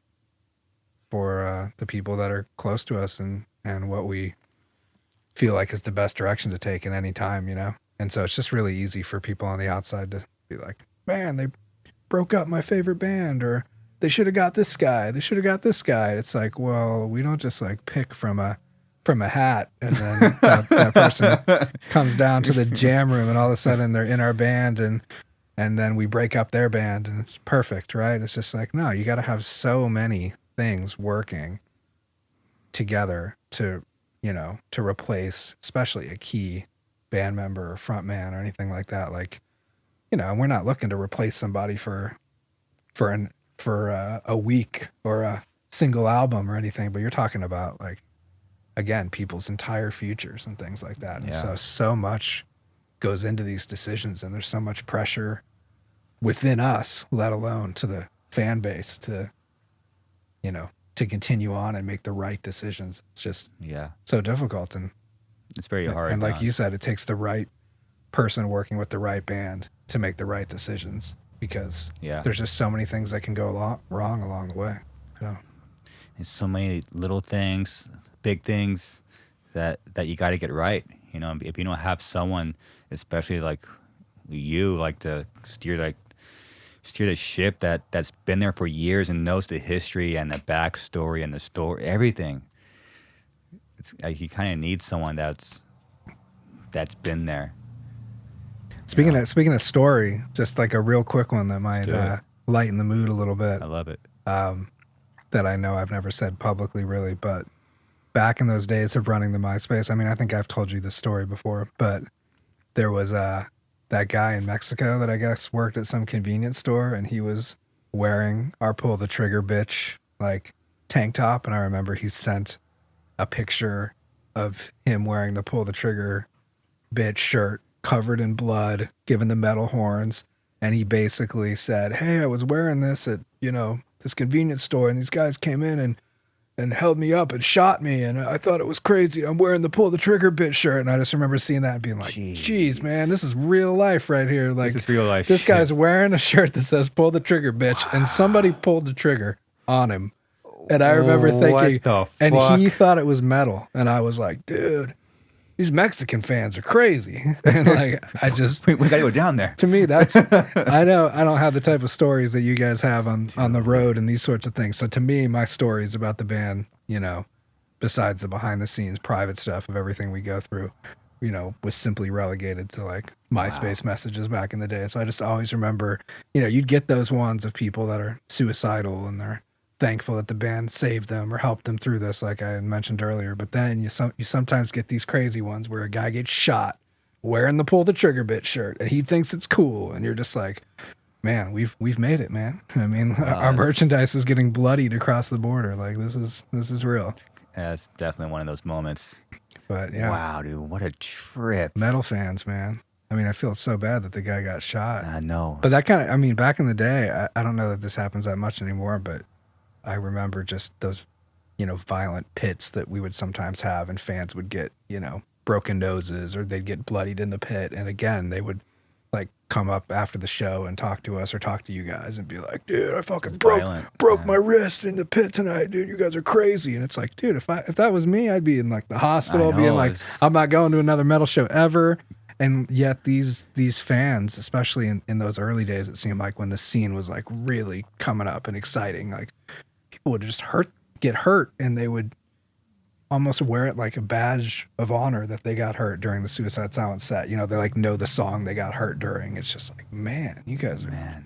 it's like rabid out there. So, I mean, yeah. So to lighten up the mood, I sometimes fondly recall the pseudo violence that took place with our fans back in the day, and how, because they're so metal, they like appreciate that they were able to experience this pain, which is Fuck, just dude.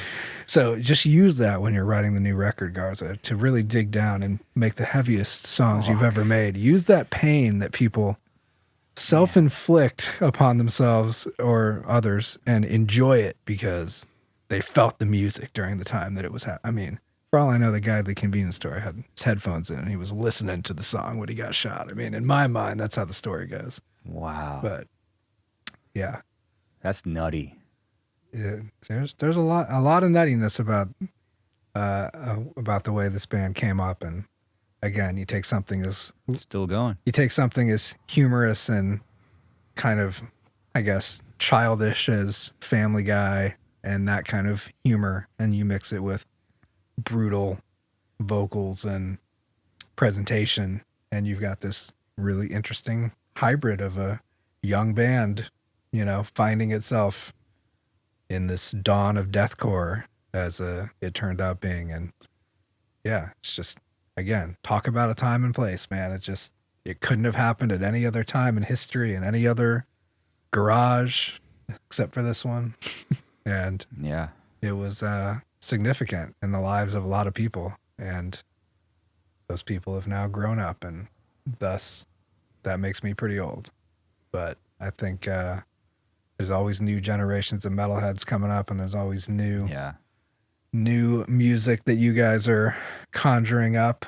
So I look forward to being a part of all that, man. And now that we're out of this pandy, as you like to call it, or You've been listening. trying to be out of this pandy and get back to any semblance of real life, hopefully we'll get some more Suicide Silence music soon. And obviously these tour dates coming up with Ginger in the fall are going to be awesome. And Yeah. and hopefully we see a real resurgence of people's love for music and love for metal. And, again, Jose said it best when you had him on a couple episodes ago. It's just that positivity and people coming together over all types of metal subgenres and things like that.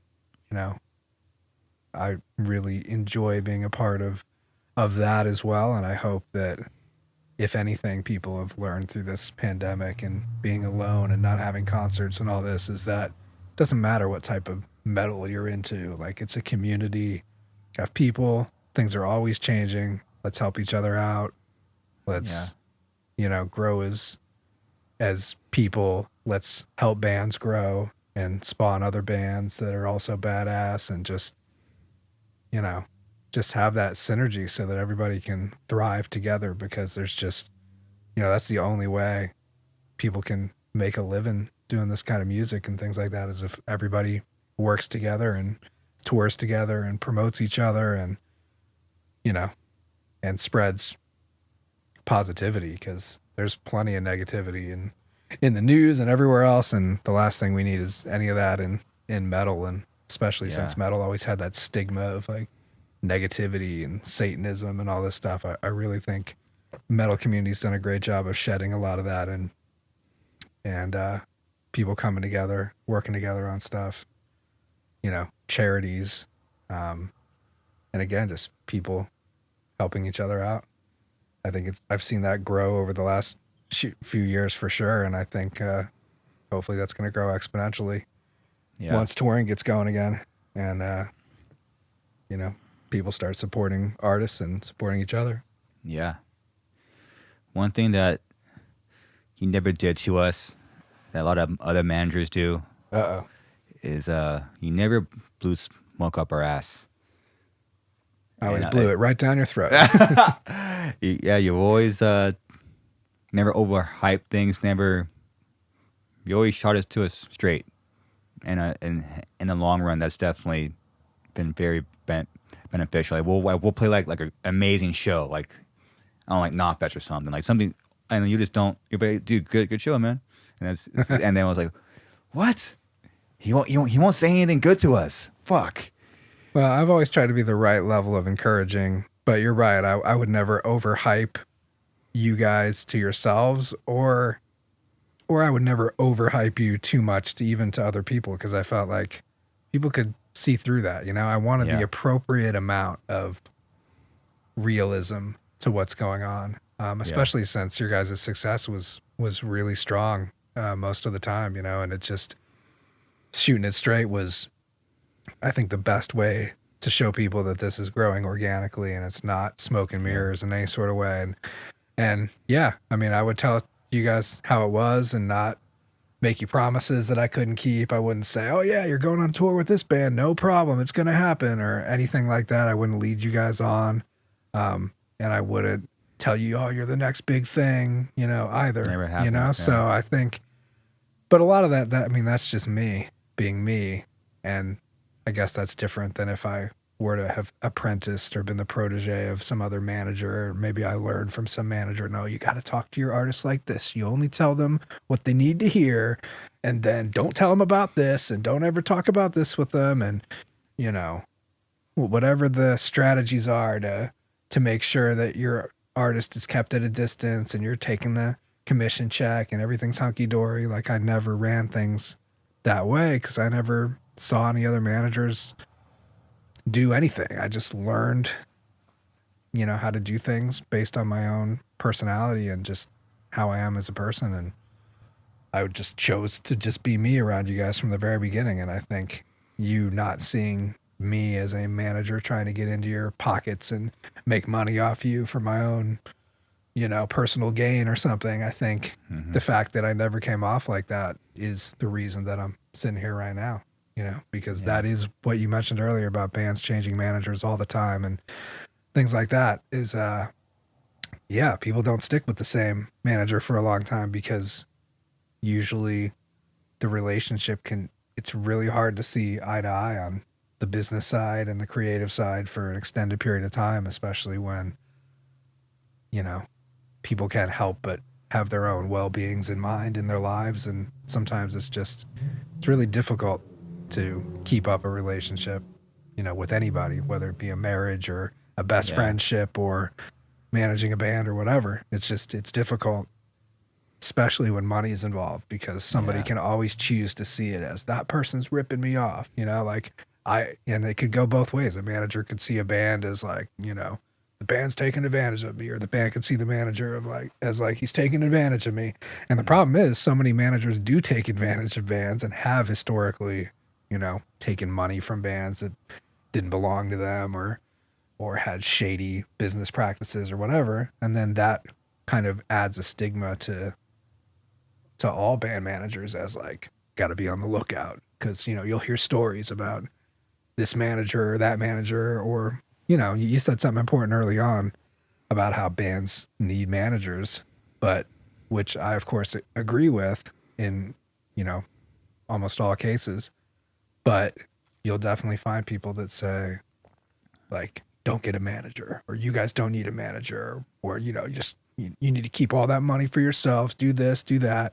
But there's just, you know, and maybe for very few artists that can work, but there's something to be said about the right person for that job, for the right band, and being that buffer. You know, I think it's the thing that goes undiscussed typically, that of a manager's role with the band, that I've always thought has been huge, is being that communication buffer. So when you're communicating with other you know, bands about tours or any business to be done within the music industry, talking to labels or other managers or lawyers or anybody. It's like you don't want the band members sending the emails and making the phone calls, because what if they come off wrong to somebody that you know that you don't want to burn a bridge with, or whatever the case may be? What if someone misinterprets what you say as attitude? What if somebody misreads an email and goes, that guy's a dick? Yeah. You know? And to have a manager speaking on behalf of the band, it Huge. protects the band from their own, you know, reputation and from things that could go wrong in that area. Because again, if somebody dislikes your manager because he sent some email and said something they didn't want to hear, that's fine, because that's your manager, and that's part of the job. Is the manager needs to you know, absorb those types of, you know, of opinions that people might have, Yeah. and things like that. So it's just being that communication buffer, and also being that kind of, at least the way our relationship works, being that sixth member in a way where when decisions are kind of split, or the band needs somebody to come in and say, all right, I see both sides, but this is what we're doing. You know, having somebody outside of the band that's close enough to the band that they're involved in everything, is key to sometimes make decisions that are really tough to be made when you have them split between members. Because if you don't have that manager to help make the final decision, then you've got somebody in the band that has to make that decision, and then other people kind of see that as like, oh, so now this person thinks it's their band to make these decisions, you know. Or there'll be some people that are unhappy that they didn't get their way, and some people in the band, or one person that does, or whatever the case may be. And it just creates a dynamic that doesn't need to be there between band members, when somebody can just like play mediator, get the conversation over with, get things moving in a direction it needs to go on, and you guys can concentrate on being a band, working on music, not thinking about, oh, this guy is telling me what to do and he's my band member and like he's taking too much control, or things like that. You know, there's enough you guys have to deal with. Any band has to deal with being with each other, working on music, living together on a tour bus or in a van, you know? So I think managers are important when it comes to, you know, helping make split decisions, and helping, basically being the person to blame, you know, when it comes down to even something going wrong or whatever. Because I would rather you guys blame me and have that happen than one of you blame the other person, and then that could lead to the band having turmoil that leads to, you know, one of you guys walking away in the middle of a tour or something, because something that started back on a conversation 2 weeks ago, you know. So there's so much. And and when people always ask me, you know, what is, and I guess, you know, I should address that here, is people always ask me, like, what does a manager do? Just like, you know, people that work outside of the music industry ask me all the time when I say that that's what I do. And they always go, oh, so you book the shows for the band, right? And I go, nope, that's their booking agent. And it's like, oh, so you put out you like make their albums? Nope, that's the producer. Oh, so you like put out their CDs? Nope, that's the label. It's like, well, what do you do? And it's such a big misconception. But what I usually tell people when I try to explain it briefly is what I was telling you, that, you know, I basically handle all things that relate to the band's business, and the team that we hire, you know, that we choose to work with to build our career. And, you know, a key component in even the creative decisions a lot of the time, as far as, you know, what the band's going to do, when we're going to do it, how we're going to do it, how it's going to be executed, all those things. And then, you know, just to be that communication buffer person that speaks on behalf of the band. You know, it's such a key role that, again, if you're a dude in a band and you don't think you need a manager and you're handling all that communication, maybe you're the most well-liked dude ever, and it's going to do you decent in that regard. But there's almost always a situation that'll come up where somebody doesn't like you or reads you the wrong way or something. And that could hurt your band and people's, you know, personal opinions of you, and people talking shit behind the scenes and all that.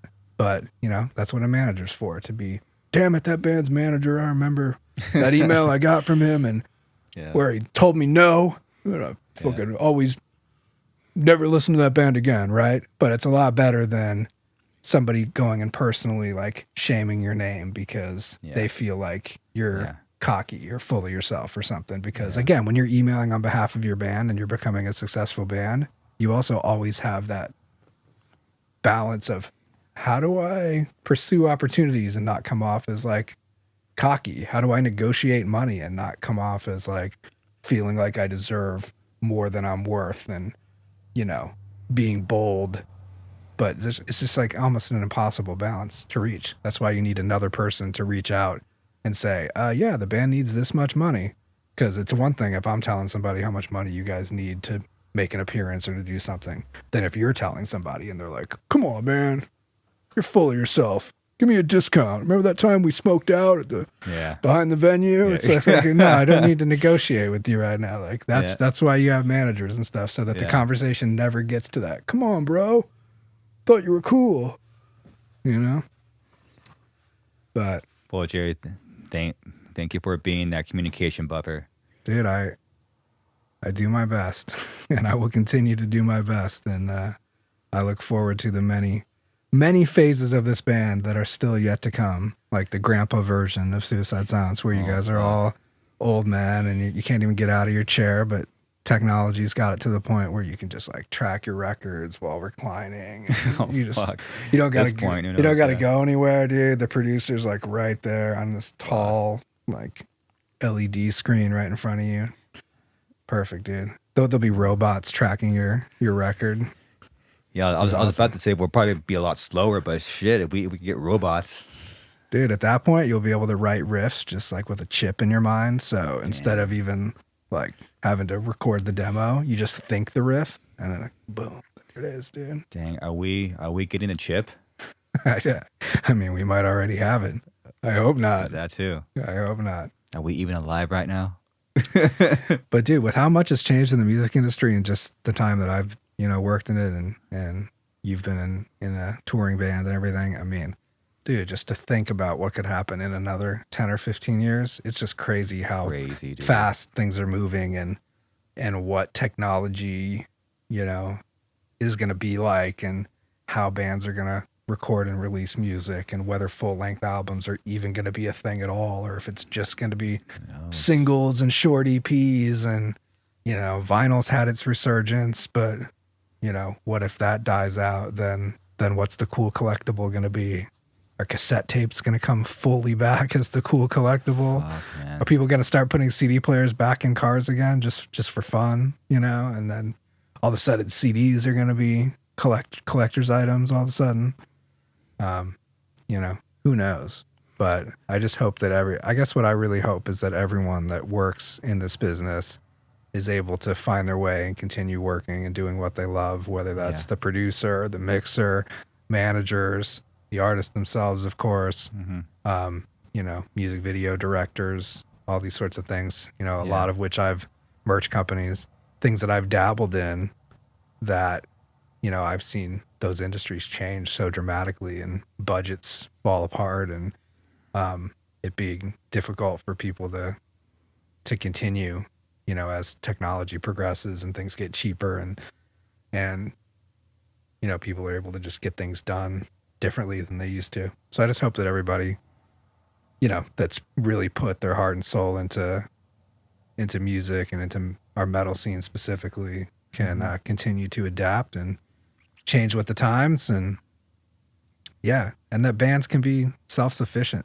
as much as they want to be or are capable of working as a unit to accomplish things independently, I think would be huge. And again, I cite those MySpace days as like the golden era for us. Like we controlled our destiny. We were like, yeah, we don't need to sign to a label right now. We're just going to do it on our own and grow it even more to the point that it's undeniable. There's something fun and adventurous about that. And I'd love to see that happen with more new bands and hell, even with Suicide Silence all over again, just be able to, control to some extent our destiny as far as the music business goes, which is which is tough. But I think it being in the artist's hands directly to the fans is really the only way to go these days. So hopefully that continues to develop. I think it will, and it's crazy that we've been doing this for so many years, and it feels like we're just beginning. It feels like a whole new beginning into another golden era. Let's hope so, man. Let's do it. And I mean, I think your podcast is a great start, dude. I mean, I've been learning a lot about a lot of people that I only loosely knew details about, and your podcast has shed some light on their stories and how they got to where they're at. And I hope that this continues well beyond episode 21, all the way to episode 221. Yeah, what's your third lucky number? Yeah, you have 721. Now what's the other one? I mean, technically my birthday is 7/21/82. So if you want to have me back on as the 82nd episode, I mean, I might have all new stories I can tell at that point. I mean, who knows? Maybe I'm not your manager anymore. Just kidding. But that would be interesting if this episode was all about me saying I can't ever leave, and then you have me on number 82, and I'm like, 82. Yeah, man, I became a doctor. I'm just doing a surgery tomorrow night, a brain surgery. I hope it goes all right. Shit, without being a year and a half from now, probably. What, there's 52 weeks in a year? Dude, I just hope you're... 52, right? Don't quiz me on that kind of stuff. Yeah, let's just guess that. So yeah, year and a half, you'll be back. Well, I can't wait to hear what all the other guests are between 21 and 82. And if I'm not 82... you better have a good guest on for 82. Yeah. Someone real special. Someone iconic. Iconic. I'm not sure who. Maybe Steven Tyler. That's a good one. I'm down. Someone crazy. I'm down for all of them, man. Dude, every person has their own, like, thing. It's crazy. Yeah, and continue to get some people behind the scenes, or people that aren't on a lot of podcasts. I mean, I think that's really been a great thing about your podcast so far, is just all sorts of different people from different walks of life that you just kind of let talk and tell their stories.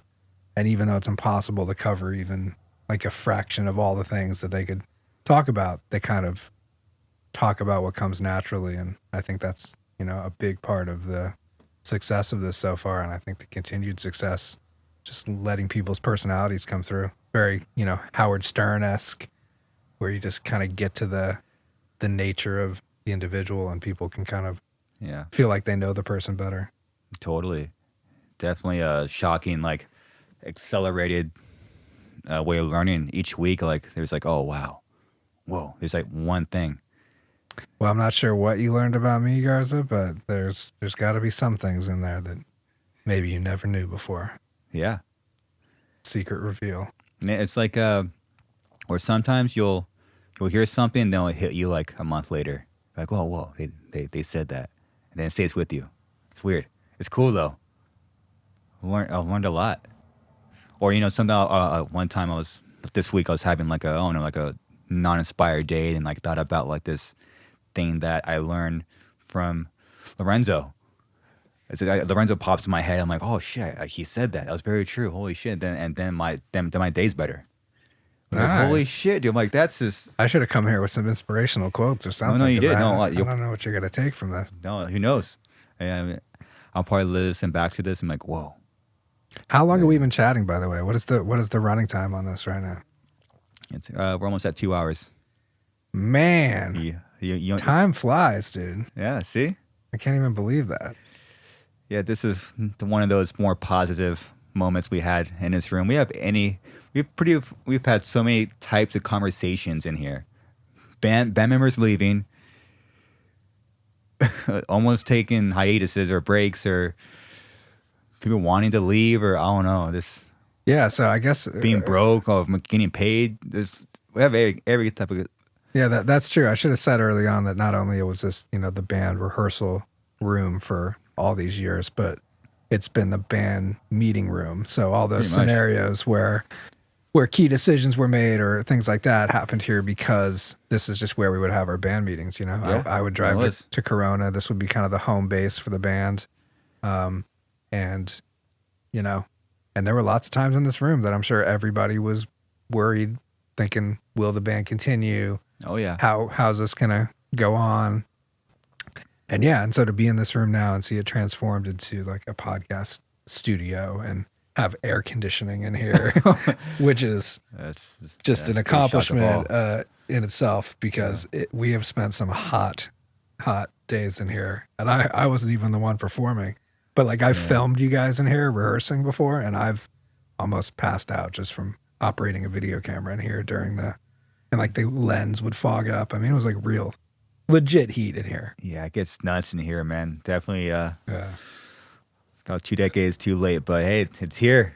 It's here. We got AC in here. Holy crap, it feels good. And now you got to find that balance of band rehearsal room and podcast studio. And how are you going to make them both work unless you've got, some revolving wall where it can just switch around. It's a lot of breakdown and setup. And I know you have a balance to try to figure out here. But hey, that's what happens when the pandy hits and Chris Garza starts a podcast. And, all of a sudden this room has multi-uses. I know. Well, Jerry, thank you for being here, man.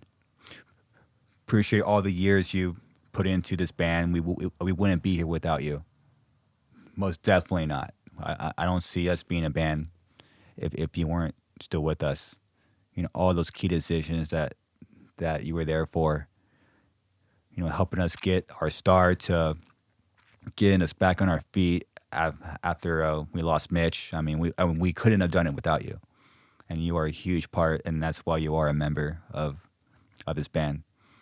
Well, thank you very much, guys. I man. appreciate it, and it's meant a great deal to me.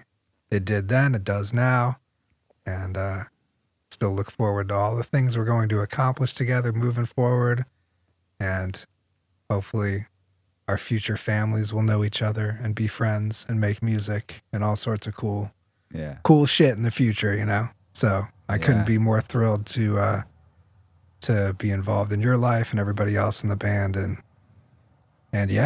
it's that sort of camaraderie and brotherhood that that allows a band to continue on the way this band has. And even without me playing an instrument and never playing a live show in my life, to feel a part of a band, and its success, and just everything you just said there, it's just super, super significant, man. And it really is an awesome thing to experience. And hopefully people that are aspiring to work in the music industry in any sort of way can realize that, they don't necessarily have to be musicians or be in a band to have an impact and truly help others through the discovery of music and the things that I mentioned earlier. So, although our situation is very unique, it certainly is not the only case of people with different skill sets coming together to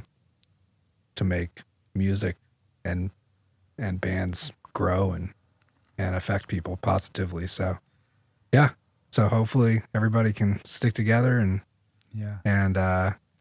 stoked to be going to concerts again. It's coming up, dude. Absolutely, man. Ready. We're all ready. Well, thank you for having me, Garza, and I look forward to seeing the next Suicide Silence show. It's been a long time coming. Let's get some people in the pit. Let's make sure there's not too many bad injuries, but let's keep it wild either way. Yeah, catch us on the road, November, December with Ginger. Holy shit! And Jerry Clubb will be in the pit, so you can see him. That has literally never happened, unless I'm filming, which maybe has happened a couple times. Yeah, you haven't pit once. I've been in some pits. That's fine. This is probably what we should have spent the podcast talking about. But we should have talked about how I have no tattoos and I've never really moshed much and I've never stage dove in my life. That's really what we should have talked about. Damn. I've never stage dove. So for episode 82, sometime between now and then, you got to get me to like stage dive at a show, maybe with a video camera in my hand, because maybe that's how I'll feel most comfortable. I'll feel like I'm doing it for the purpose of the band's content if I have a video camera in my hand. Stage dive, as long as it's packed, dude. It's gotta be packed. But yeah, let's make that happen before I hit 40. before so we have about a year and 3 months. Make it happen before I hit 40. I got a stage dive. Let's wait till I'm about 50 to get the first tattoo. Maybe 60 before I get a piercing. But let's stage dive before 40. Let's go. Attaboy. Jerry Clubb, love you, man. Love you too. Until next time. Everyone, that's it. Later. Later.